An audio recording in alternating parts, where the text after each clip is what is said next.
some of what Fox has been up to since way back, they've been very consistent on. And so I wanna track some of the big threads, including things that we are still fighting with now. So for instance, the minimization of concerns about climate change. At one point in 2009, they showed literal just footage of snow with the chyron saying global what? That I remember that actually. That was a hard one because me and my scientist buddies, we'd been cooking up this scheme to convince people that climate change is real. And then it snowed and we thought, we're doomed. Proof positive we're wrong. But that is the level of intellectual honesty and rigor they have brought to the conversation about climate change for like going on a decade and a half, basically. Well, John, Fox likes to tout their own experts and these like, Harvard graduates, Stanford law graduates, all these people from MIT that they bring on or for whatever. They love to have these experts who are just that, an expert in the field that they're trying to talk about to say, hey, this is what's real, this is what's what. Global warming is a thing, people. Global warming is very real, okay? Climate change is very real. Like you can't jettison one thing for the other. You can't say, well, climate change isn't real, and then bring on experts who say, that there's a coin shortage or whatever. Yep, that's real. The expert said it. These are vetted, but yet these same people who are just as capable and also are experts in their field, years, borderline geniuses around the subject. You're saying no. Global warming. Are you sure global warming's a thing? I mean, there was snow for like a minute. At Mammoth Mountain in California had snow. Climate, until it doesn't, there's no climate change. Right. My God. Another big thread throughout the years. Way back in 2009, Glenn Beck started spreading fear about the vaccine against H1N1. It wasn't just on Fox. In this headline, you can see that Rush Limbaugh is doing it as well. And also Sean Hannity had on a guest to fearmonger about the vaccine, saying it had been rushed and wasn't necessary and all this. But I don't know, that makes me feel better. Like, oh, they've been against the vaccines this whole time. It's not a totally new thing, so that's wonderful. Wonderful, yeah. By the way, in 2011, they once again attacked people who care about climate change with this graphic of SpongeBob Green Pants.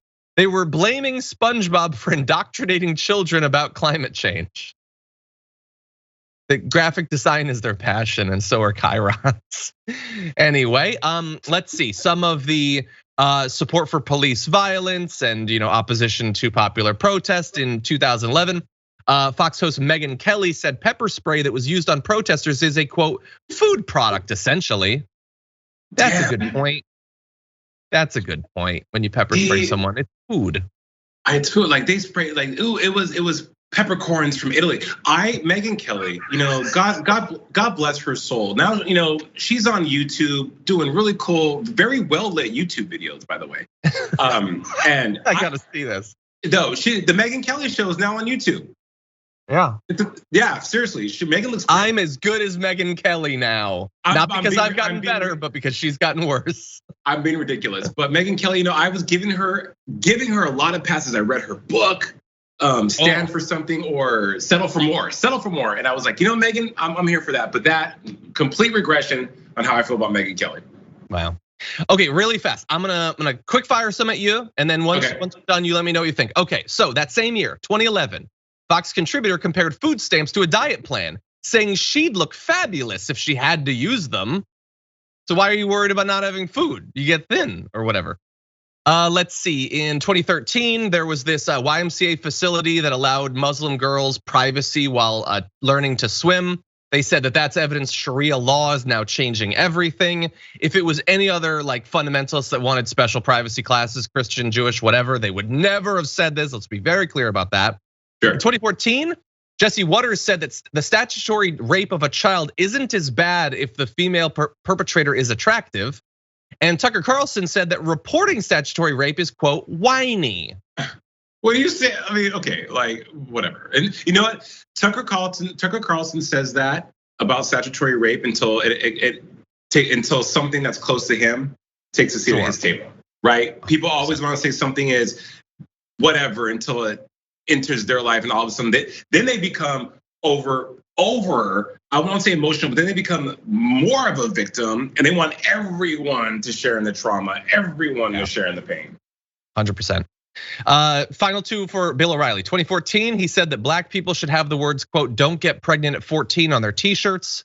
That's just Stormfront racism. That's all it is, but it was on Fox News. 2017, he asked if there was any difference between Black Lives Matter protesters and Nazis because he couldn't come up with any. So it's bad now. That is totally true. And there might be some ways in which it's worse than it was, but it has always been absolute garbage. Let's be clear about that. Right. And congratulations on hitting 25 years of garbage.